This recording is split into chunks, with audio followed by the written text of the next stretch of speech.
Salut à tous les amis, j'espère que vous allez bien. On se retrouve aujourd'hui pour une nouvelle vidéo consacrée au retour en Ligue des champions d'Europe, du Paris Saint-Germain qui fait sa rentrée en Ligue des Champions au Parc des Princes face à l'Atalanta mercredi à 21 h. Et dans cette vidéo, on va essayer d'analyser cette rencontre, de trouver les clés du match, d'étudier les rapports de force et surtout les états de forme des deux équipes, que ce soit le Paris Saint-Germain ou l'Atalanta, et surtout aller faire un tour du côté des historiques de confrontation et notamment cette rencontre en 2021 entre le Paris Saint-Germain et l'Atalanta lors du Final 8.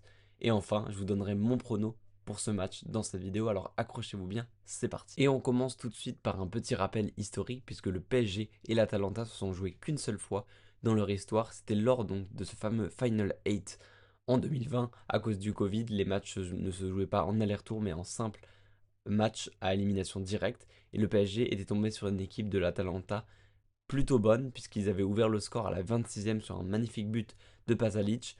Le PSG avait poussé avec un magnifique Neymar, mais qui avait du mal à conclure les actions.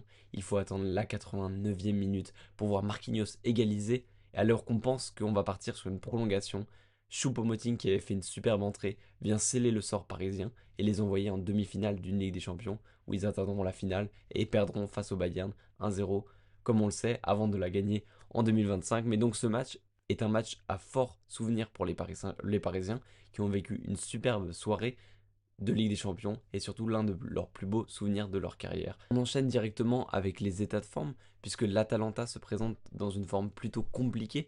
Le début de saison de l'Atalanta n'est pas très bon. Il pointe à la 8e place de Serie A avec 5 points en 3 matchs. Certes, ils n'ont pas perdu, ils ont fait 2 matchs nuls lors des 2 premières journées, 2 fois un partout face à Parme et face à Pise, mais ils ont également gagné ce week-end 4-1 face à Lecce, donc ils sont invaincus en Serie A, mais dans le jeu c'est plutôt compliqué. On a vu en préparation de nombreuses défaites du côté de l'Atalanta qui a du mal à tourner la page Gasperini. Il y a eu également de nombreux départs comme Retegui, et on a du mal donc à se connaître, on a du mal à forger un collectif qui était pourtant leur force ces dernières années, et même s'il reste certains cadres, c'est très compliqué pour l'Atalanta en ce début de saison, ce qui est plutôt une bonne nouvelle pour le Paris Saint-Germain. Cependant, si la forme est là du côté du Paris Saint-Germain, les blessés sont également présents. En effet, on compte Désiré Doué absent de 4 semaines qui manquera bien évidemment ce choc face à l'Atalanta, mais bien d'autres. Dembélé plus de 6 semaines. Kvaratskhelia devrait être forfait pour ce match, blessé au mollet face à Lens ce week-end.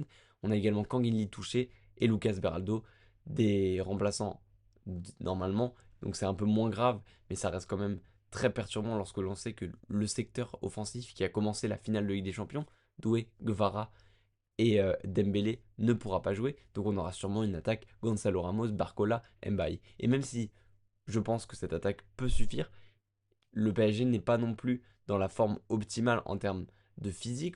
En effet, les Parisiens manquent de fraîcheur, sont encore dans leur préparation de la saison, donc attention à ne pas se faire piéger là-dessus. Mais en termes de forme, de résultat, le PSG est sur une bonne lancée. Il y a cette superbe victoire au tir au but face à Tottenham, même si dans le jeu c'était plus compliqué. Mais les 3 matchs de Ligue 1 nous ont plutôt rassurés. On a quand même 4 victoires en 4 journées, les seuls qui ont fait ça en Ligue 1. Donc c'est plutôt rassurant pour nos Parisiens qui restent sur une belle victoire face à Lens en ayant joué l'esprit tranquille, en ayant posé tranquillement son jeu avec un magnifique doublé de Barcola qui assume son rôle de leader en l'absence des 3 stars parisiennes. Se pose une question, quel 11 aligné pour le Paris Saint-Germain pour faire déjouer cette équipe de l'Atalanta? Pour ce qui est du gardien, je pense qu'on peut partir sur une composition assez classique et mettre Lucas Chevalier qui réalise un superbe début de saison, qui assume pleinement son rôle de remplaçant de Donnarumma, qui devrait continuer et bien sûr être aligné dans les cages au parc mercredi. En défense, on partira sur du classique, Nuno Mendes à gauche, Hakimi à droite, et la défense, Pacho, Marquinhos. Même si Enrique envisage une défense à 5, je ne pense pas que ce soit le moment de commencer avec cette défense, à travailler plutôt sur des matchs de Ligue 1 avant de pourquoi pas l'instaurer en Ligue des Champions. Le milieu à 3, le milieu magique qui a porté le PSG, Neves, Vitinha et Ruiz devraient être alignés. Et donc l'attaque, comme je l'ai dit, ça devrait être du Barcola, Ramos, Mbaye, peut-être Vara si jamais il devait finalement ne pas être forfait. Mais on partirait plutôt, je pense, sur ces 3 de devant. Et qui a un grand rôle à jouer, c'est bien évidemment Gonzalo Ramos. C'est un très bon joueur, on l'a vu l'année dernière, qui a réussi à maximiser son temps de jeu pour marquer le plus de buts possible. Il a vraiment une place à jouer dans ce match, puisqu'il peut aider le Paris Saint-Germain à accomplir leur mission, récupérer cette victoire, puisque le calendrier s'annonce très chargé pour le Paris Saint-Germain. Donc il faut prendre les points maintenant. Et Ramos, surtout, on rappelle, qui a été le héros face à Tottenham et qui a l'occasion de s'imposer pour quelques mois au Paris Saint-Germain. Si jamais les blessures devraient s'accumuler, il devrait être titulaire. Alors Gonzalo Ramos, on compte sur toi pour nous ramener ces 3 points. Pourquoi pas par un but, 2 buts, et pourquoi pas un triplé pour Gonzalo Ramos que je vois réaliser une top performance, je l'espère, face à l'Atalanta. Maintenant, quelles sont les clés pour ce Paris Saint-Germain concrètement dans le jeu? J'en identifie 3 clés. La première, avoir la maîtrise du ballon ne signifie pas forcément gagner le match. On l'a vu l'année dernière, on l'a vu en début de saison où le PSG a souvent maîtrisé sa partie. On peut penser face au PSV, on peut penser face à Girona, mais ils ont eu beaucoup de mal à finir les actions avant que ce Dembélé se transforme, que Doué prenne de l'importance, que Vara arrive. On avait beaucoup de mal du côté du Paris Saint-Germain à terminer les actions. Et j'ai bien peur qu'en l'absence de ces stars, on ait beaucoup de mal du PSG à finir les actions. Donc forcément, une possession qui serait assez stérile et pourquoi pas se faire contrer par l'Atalanta.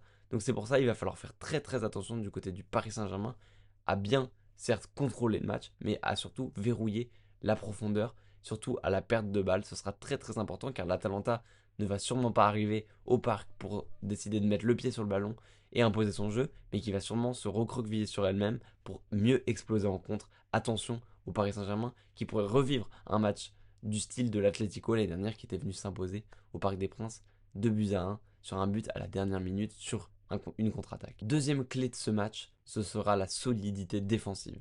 En effet, lors de la phase finale de Ligue des Champions, le PSG nous a montré à quel point ils étaient forts défensivement. C'est passé par un grand Donnarumma. Donc à voir si Lucas Chevalier peut amener cette sérénité. Ça va être son premier match de Ligue des Champions avec le Paris Saint-Germain. Il connaît cette compétition, il l'a joué l'année dernière avec Lille où il a été excellent. Mais avec le Paris Saint-Germain, la pression est tout autre. Surtout qu'on est champion d'Europe. Le Paris Saint-Germain est regardé. Le Paris Saint-Germain est observé. Et donc il va s'agir d'être toujours aussi solide défensivement. Ça passera par ce trio Chevalier, Pacho, Marquinhos qui doit continuer d'être aussi autant dans la maîtrise, d'être toujours présent dans les duels et surtout éviter d'encaisser des buts. Moi j'aimerais un Paris Saint-Germain qui réalise un clean sheet mercredi au Parc des Princes face à l'Atalanta, gagner 1-0, 2-0, mais en tout cas ne pas prendre de but pour se rassurer et pour montrer que défensivement, certes nos attaquants manquent, mais défensivement on a toujours nos repères, toujours nos bases et je suis sûr que le Paris Saint-Germain en est capable et ce sera pour moi une clé de ce match, ne surtout pas encaisser. Et forcément ça rejoint ce point-là, si on ne doit surtout pas encaisser, c'est parce que ça va être très dur devant, donc il va falloir être clinique donc dans les deux surfaces et ce sera ma troisième clé de compréhension de ce match. Il faut être tué devant, il faut être tueur et ça rejoint cette idée que Gonzalo Ramos doit être un point de repère, un point d'appui, un point de fixation essentiel pour ce Paris Saint-Germain qui jouera désormais avec un vrai numéro 9. J'espère que Gonzalo Ramos sera à la hauteur, j'espère qu'il saura rendre la confiance que va lui donner Enrique sur ces prochaines semaines. Je pense qu'il en est capable, je pense qu'il a vraiment sa chance à prendre, il doit saisir l'opportunité que lui offre Luis Enrique. Je lui fais confiance, mais il faudra surtout être clinique pour réaliser non serait-ce qu'un clean sheet, mais avant tout une victoire pour assurer 3 points dans un championnat qui est très difficile, on le sait, on l'a vu l'année passée, et le calendrier qu'a le PSG, on le rappelle une dernière fois, est très compliqué, donc tous les points sont bons à prendre dès le début. Ainsi, quel est mon prono pour ce match entre le PSG et l'Atalanta? Après avoir dit tout ça, qu'est-ce que ça donne au tableau d'affichage? Et pour ce match, je vois une victoire du Paris Saint-Germain qui pour moi reste supérieure à cette équipe de l'Atalanta qui n'est pas encore très bien rodée.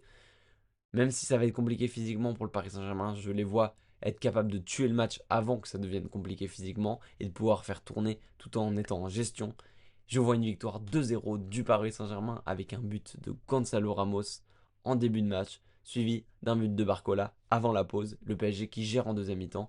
Victoire et score final 2-0.